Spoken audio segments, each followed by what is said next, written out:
Bismillahirrahmanirrahim. Assalamualaikum warahmatullahi wabarakatuh.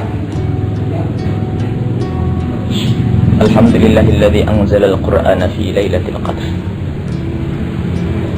Wassalatu wassalamu ala sayyidina Muhammadin wa ala alihi wa ashabi ajma'in, amma ba'du. Para pemirsa yang kami cintai, alhamdulillah, pada saat ini kita diingatkan oleh Allah Subhanahu wa Ta'ala untuk membicarakan satu kejadian dahsyat luar biasa, yaitu penurunan wahyu, nuzulul Quran, pedoman kita, Al-Quran pembimbing kita, Al-Quran yang harus kita jadikan sebagai undang-undang di dalam hidup kita. Perlu kita ingat memang kisah nuzulul Quran. Perlunya kita untuk sambung kepada Allah dengan Al-Quran. Itulah firman Allah Subhanahu wa Ta'ala. Disitulah larangan Allah, dan disitulah perintah Allah Subhanahu wa Ta'ala. Dan disitulah Allah menyebut orang-orang yang Allah cintai, dan disitu juga Allah menyebut orang-orang yang Allah benci.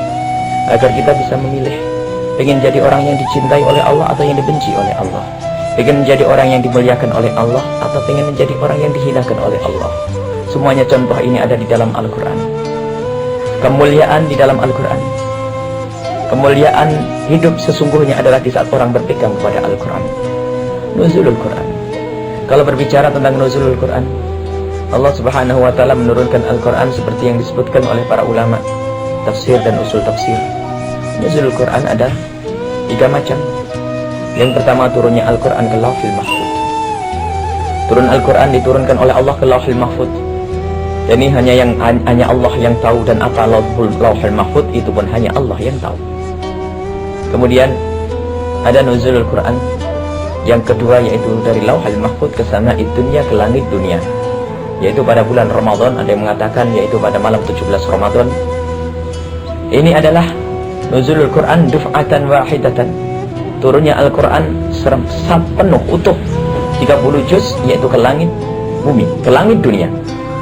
Ke langit dunia diturunkan oleh Allah secara serentak. Dan setelah itu Al-Quran turun kepada Nabi Muhammad, ini turun yang ketiga, sedikit demi sedikit sesuai dengan kebutuhan, tuntutan zaman itu. Kebutuhan apa? Maka Al-Quran turun kepada Nabi Muhammad sedikit demi sedikit dengan tujuan hikmah yang sangat banyak.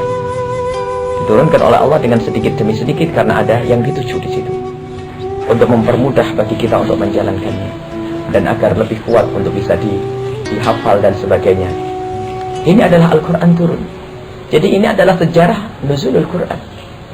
Dan apa perlu kita membahas ini?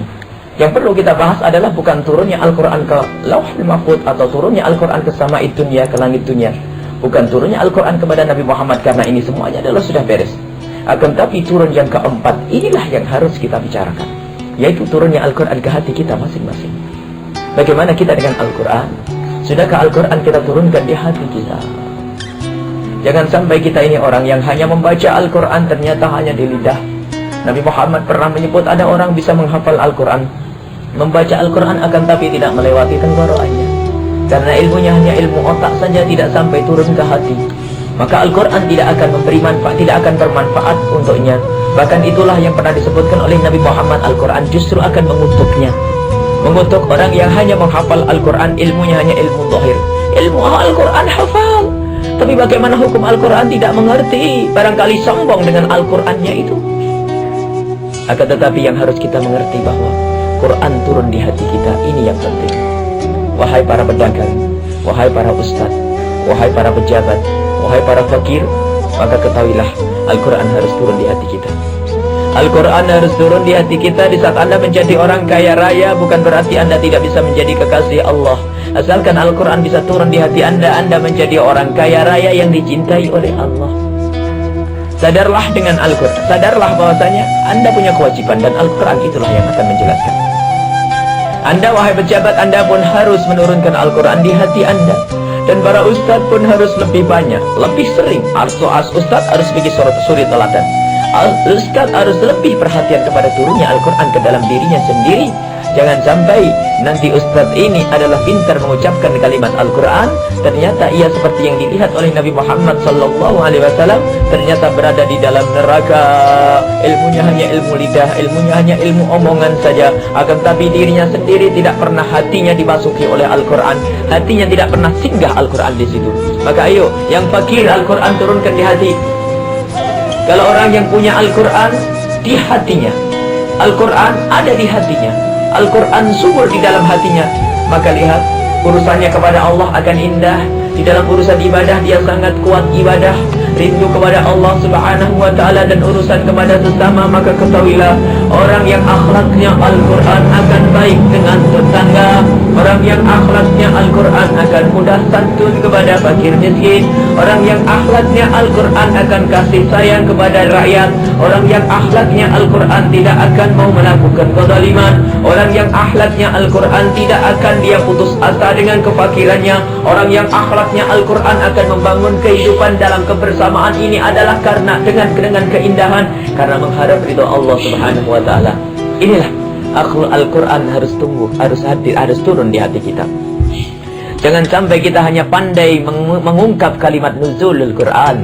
Al-Quran turun kepada Nabi Muhammad itu sudah selesai, dan Nabi Muhammad adalah orang paling dekat dengan Al-Quran. Bahkan disebutkan oleh Siti Aisyah bahwasanya khuluquhul Quran, akhlaknya Nabi Muhammad adalah Al-Quran. Kalau berbicara tentang sejarah nuzulul Quran, semuanya urusan beres. Artinya itu cerita yang sudah beres. Akan tapi kita semua masing-masing dari kita harus berpikir, sudahkah Al-Quran turun di hati kita? Jangan sampai Al-Quran hanya di mulut, jangan sampai Al-Quran hanya di otak kita. Hati yang menginsafi perlunya kita kepada Al-Quran. Di situ diperintahkan kita untuk sholat, sudahkah kita sholat? Di situ diperintahkan kita untuk puasa, sudahkah kita puasa? Di situ kita diperintahkan untuk zakat, sudahkah kita membayar zakat? Dan sebagainya. Al-Quran harus turun di hati kita. Itulah nuzul Quran yang hakiki, itulah nuzul Quran yang sebenarnya. Maka di bulan suci Ramadan, khususnya di hari 17 ini, maka marilah kita berusaha untuk benar-benar menghadirkan Al-Quran di hati kita. Kita insafi, ketahuilah, jangan sampai Al-Quran mengutuk kita. Al-Quran sudah turun kepada umat Nabi Muhammad, tetapi ternyata semuanya hanya di otaknya, semuanya hanya di lidahnya, tidak masuk ke hatinya, dan ini adalah umat terkutuk. Semoga kita diselamatkan dari umat yang terkutuk. Semoga kita diselamatkan dari manusia-manusia terkutuk, yaitu manusia yang mengerti Al-Quran, mengamalkan Al-Quran, dan Al-Quran benar turun di hati kita masing-masing. Semoga Allah memuliakan kita dengan Al-Quran, merahmati kita dengan Al-Quran, menyelamatkan kita dengan Al-Quran. Semoga Allah menjadikan Al-Quran di hati kita. Semoga Allah memudahkan turunnya Al-Quran di hati kita, di hati masyarakat kita, tetangga kita, teman kita, atasan kita, bawahan kita, rakyat kita, dan sebagainya. Ini saja, mohon maaf dan yang sebanyak-banyaknya, dan mohon doa selalu. Wabillahi taufiq wal hidayah. Wassalamualaikum warahmatullahi wabarakatuh.